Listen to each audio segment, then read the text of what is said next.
stop standing. Alright, hey guys, what's up? Welcome back to a new video. Today we're gonna be taking a look at the tips and tricks that I have for solo queuing in a Rainbow Six Siege. We're gonna be covering everything that you need to know about when you are gonna be solo queuing, what is the risk that you're taking, and how you can improve. When I switched from PS4 to PC, my friends told me you were never gonna hit plat the first few seasons if you are solo queuing, and I proved them all wrong. And then they were like, oh my god, how did you do that? And yeah, I decided to make a whole video on this. But yeah, if you guys enjoy these tips and tricks, be sure to subscribe, like, turn your post notifications on, share the video for anyone else that wants to improve on solo queuing.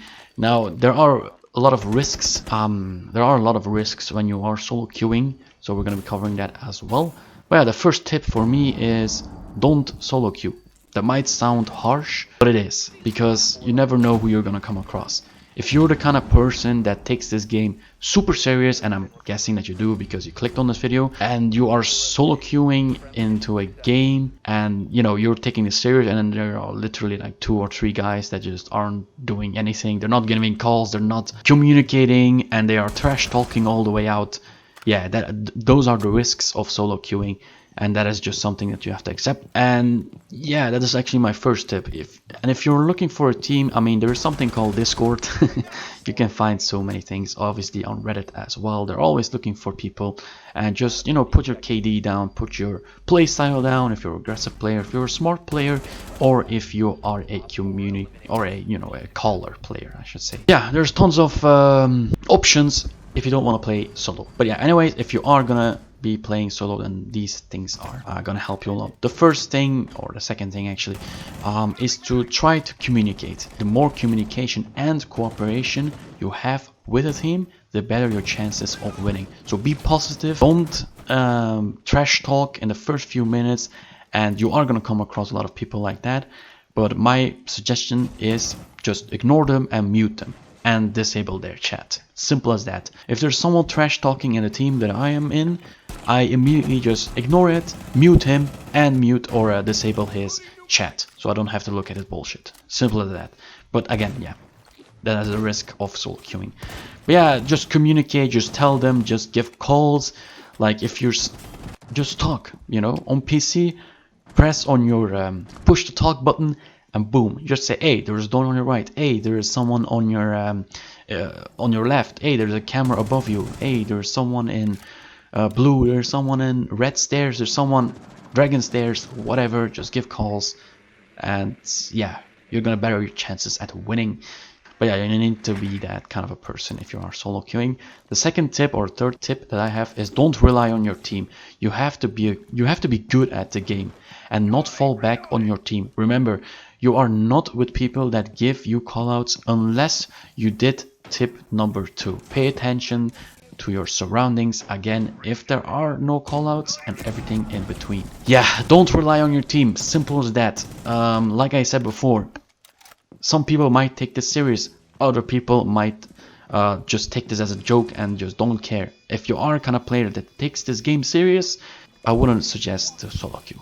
But if you're just kind of a guy like me, like, oh, I would be happy with just, you know, reaching plat 3. Yeah, you can definitely reach plat 3 minimum, maximum plat 1 when you're solo queuing, unless you're really lucky and you have good teams all around and you get to diamond. But yeah, tip 4 is to don't expect to win. A lot of people, when they are in a solo queue, they're like, oh yeah, I'm gonna win every single game from now on.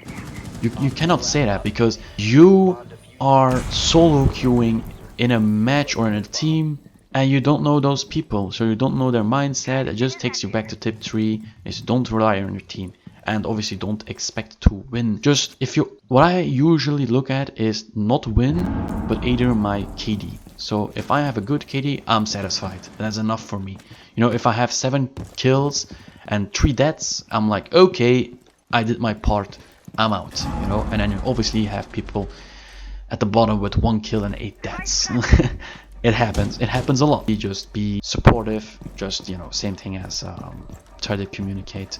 But with supportive, I mean, like, if someone says, hey, can you please take Thatcher, or can you take Termite, we might be able to breach from above, or you can take Fuse, I will clear the room and you can you know, fuse them from below. Don't be that kind of guy that you're just like, ugh, whatever, you know, and I'm gonna pick Ash or whoever that's not gonna be able to help the team. Don't complain when you die at that moment. So yeah, your team isn't running a heart breacher, but really want to play. I don't know, Buck, go with a heart breacher. There is already a heart breacher, but no one is going Thatcher or Twitch or Maverick. Go Thatcher. This also gives the defense a heart. Tip 3 is try to good with useful operators. Be useful with Bandit. Be good with a certain amount of operators. You don't have to be perfect with every single operator. But my mains are when I'm attacking, I think Thermite, I think Ash, Zofia, maybe Sledge. And when I'm defending, it's #1 Jaeger, Bandit, Kite, maybe Ella, but Ella's kind of a solo thing. But yeah, just, you know, try to help your team out with operator. Use situational advantage. Teammates are making a lot of noise. Use that noise as cover to do whatever you need to do. Team isn't running a Jaeger and you happen to have a stun grenade at them, use them. Yeah, just take advantage. Listen very carefully to your surroundings. It can definitely help a lot. A lot of people will say when you are literally the last person, 1v1 situation, and it's literally, if you lose that, you lose the game, and otherwise, yeah, you know, you win. And then they're gonna be like, oh, on your left, on your right, on your left. Oh. We'll also give a tip is to lower the volume of the voice chat if you are solo queuing, to lower it. Just lower it to 60 max, 55 minimum, because when they happens to me a lot, they're literally screaming in my ear, and then I press on my unmute and I'm like, shut up, or I can't hear anything. And that is why ever since then I lowered the voice chat when I am solo queuing. If I'm not solo queuing and I want a bunch of friends, I obviously don't need to, because I can always tell. Don't scream when I am literally the last person or a 1v1 situation at the end. Play smarter, not harder. This isn't Call of Duty, guys. This is not Call of Duty. This is Rainbow Six Siege. You cannot go run and gun. This is not a game like that. If you are kind of a player like that, I would suggest to go back to Call of Duty. You need to be playing smart. You need to be making good decisions. I would definitely suggest to watch Macy J.